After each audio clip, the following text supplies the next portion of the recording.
Hey everybody, it's Dr. Bridget Young from babyformulaexpert.com here for another happy hour Q&A. But the baby's on the playmat, my toddler's right here, so I'm sure one of them will join us shortly. I've got my Friday cocktail, starting to feel okay. I'll have one sip and then we can get started. Wow. Oh, yeah, that's good. All right.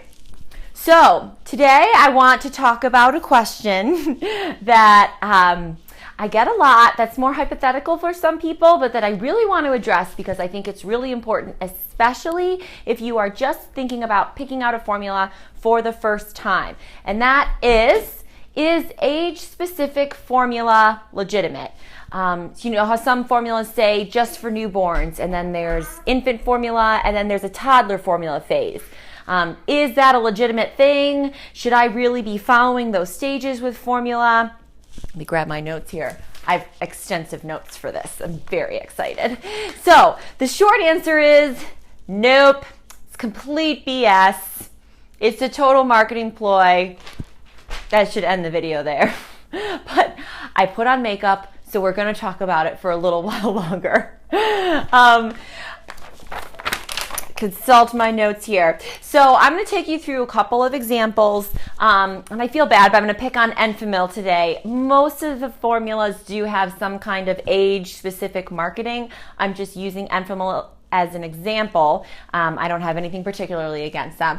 Before we talk about it, I have to remind everybody that we have the FDA, which does place very specific parameters on formula, and that guarantees that any formula, overarching label of formula, has to provide enough nutrients that a baby can grow. So whether you say it's a newborn or an infant or whatnot, it has to meet these criteria that have been proven that babies who drink this will grow normally. So that sort of makes the argument right there. But let's go through these specific examples so you understand why I get so fired up talking about this.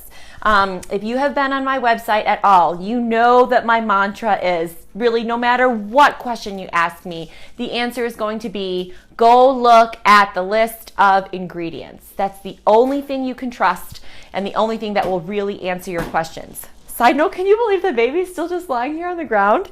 He's so peaceful. As I say that, it's okay. It's all right. So let's start with Enfamil Newborn.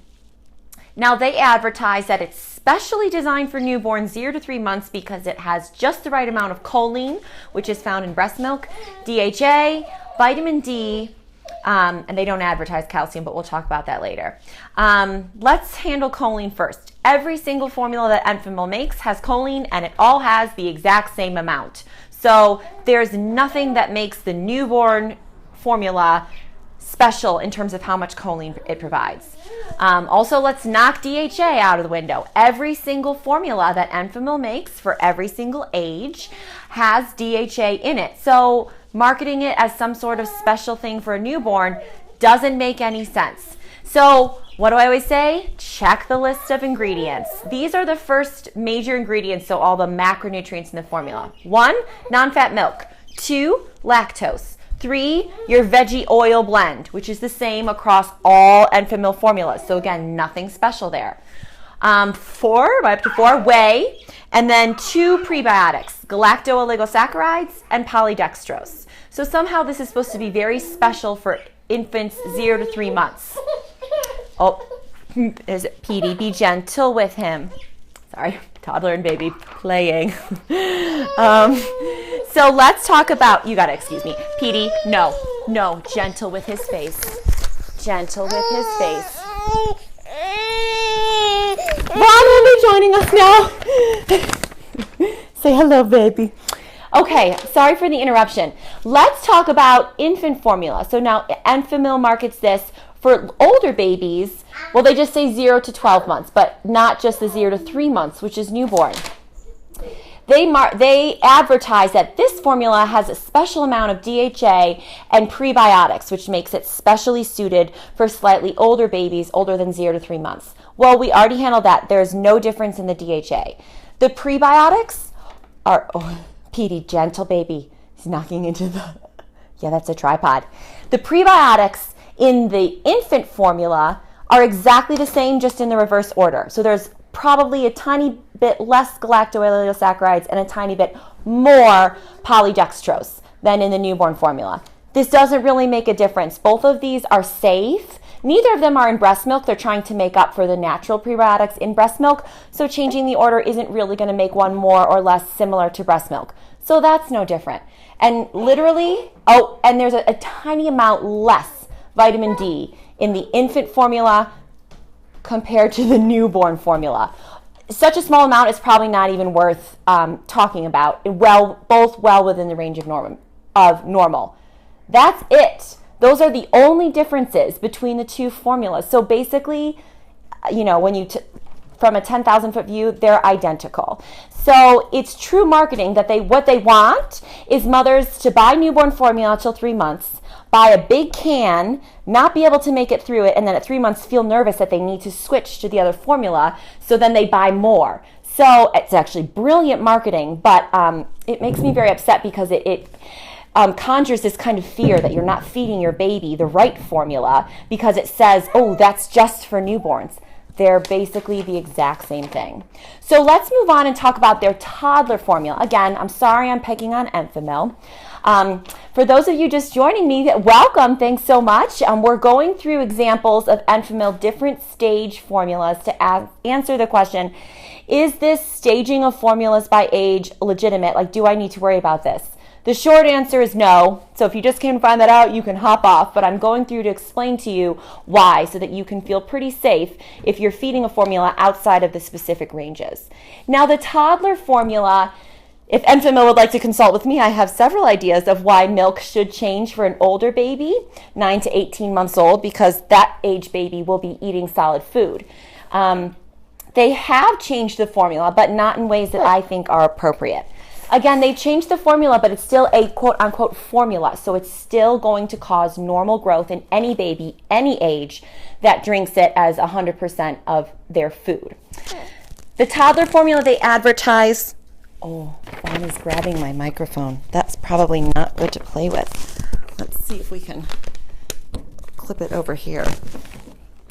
The toddler formula they advertise as having just the right amount of iron for an older baby, or so helpful, or a toddler, and just the right amount of vitamin C.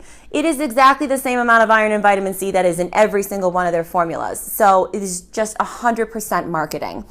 And the formula itself has slightly higher protein and slightly lower carbohydrates than the other formulas, but PD Gentle, well within, thank you, sweetheart, the acceptable range, and well within the range of what you would find in breast milk. So again, totally fine, not anything special for a toddler. The ingredients here are different. Let's go through those. Number 1, non-fat milk, same. Number 2, vegetable oil blend, it's the same. Number 3, corn syrup solids. Number 4, lactose. Now this makes me a little upset. Why would a toddler, for some reason, need corn syrup solids? Corn syrup is not required in a diet of a toddler. So them slipping that in there, what it's going to do is corn syrup solids are going to make that formula taste sweeter. So an older child who has more distinct taste preferences may prefer it. And thus you may feel like, oh, they like it, I should buy more, or, increase that amount in their diet. That's why I think the corn syrup solids are in there. But again, that's just marketing, and that kind of upsets me. And then they also have a prebiotic, and this one is back to the same order as in the newborn formula. Just to, again, convince you, that order is not special for newborns. They think it's also appropriate for toddlers. It's great that they have a prebiotic, but saying that it's particularly special for one age versus another, it's not. So don't feel like that's the case. What else did I want to point out in the toddler formula? The toddler formula, the other big difference is it has an immense amount of calcium, 200 milligrams per 5 ounces. And about 5 ounces of human breast milk, you're enjoying that necklace, you get about 50 milligrams, which is about how much is in their other formulas for younger babies. Cow's milk, which you can feed to a baby after 12 months, you don't need to buy Enfamil's toddler formula, has about, sweetie pie, has about 80 milligrams of calcium in the same amount. So 180. So 200 milligrams is an insane amount of calcium, especially when a child who is 9 to 18 months old is going to be consuming solid foods, which should provide an additional source of calcium. They're likely having cheese, spinach, other non-dairy sources of calcium in their diet besides formula. Oh boy. So I hope that has convinced you that the toddler formula is a ploy to get you to buy an additional formula at 9 months or to keep buying formula after 12 months when you can feed cow's milk if your child tolerates cow's milk. The other thing I wanted to point about toddler formulas. So I just picked on Enfamil a little bit, but other companies also use confusing language that is really confusing for mothers. And myself, I had to look it up. Well, wearing my hair down was a very bad idea, right? What was I thinking? For instance, I get a question a lot. Babies Only Formula markets their formula as a quote-unquote toddler formula. Now, they don't pretend that the ingredients are better for toddlers than other infants. They market as a quote-unquote toddler formula because that's their way of supporting breastfeeding. That the American Academy of Pediatrics recommends breast milk for babies at least through 0 to 6 months. So they don't want to market their formula as for babies, so they market it as for toddlers. However, it's completely safe for babies because the FDA says it has to be. And in fact, Babies Only Organic Whey formula is one of my favorite formulas. And so I respect what they're trying to do to protect breastfeeding, but it upsets me a little bit in that I think it's a fantastic option for younger babies, and rightfully so. Some mothers feel very nervous feeding it to the babies who are not quote-unquote toddlers. I was going to talk about the marketing claim for supplementing too, but I think we might have to wrap this up here. I got to put my hair up. So maybe I'll handle that next week unless you guys have other questions you'd like me to handle next week. So as we end here, let me do I'll read that in a second. Let me do a really quick summary. For the answer to the question, is age-specific formula legitimate? The answer is no, it is not. It is a marketing claim to get you to switch formula or buy more formula as your baby ages. And I will wrap up this speech with my mantra, which is you've got to check the list of ingredients. So go on the list of ingredients and read them yourself, and you'll be able to see the differences and understand that the differences are usually very tiny, or sometimes, like in the case of Enfamil Toddler, they add other ingredients that aren't necessary for a baby at any age, like corn syrup solids. So ask a question if you'd like me to pick to address a different question about formula or anything infant or baby nutrition related, and I'll tackle that in a future Q&A. And I'd love it if you click the sign up button under the Facebook header, which will put you on our email list so we can send you cool free resources that we're always developing to try to help increase your confidence when you choose and switch formulas. Vaughn is ready to go. So we are going to sign off. Thank you so much for joining me. And I just wish you and your baby and your family the absolute best. This is Dr. Bridget Young for BabyFormulaExpert.com. Signing off. Have a wonderful weekend, everyone. See you next week.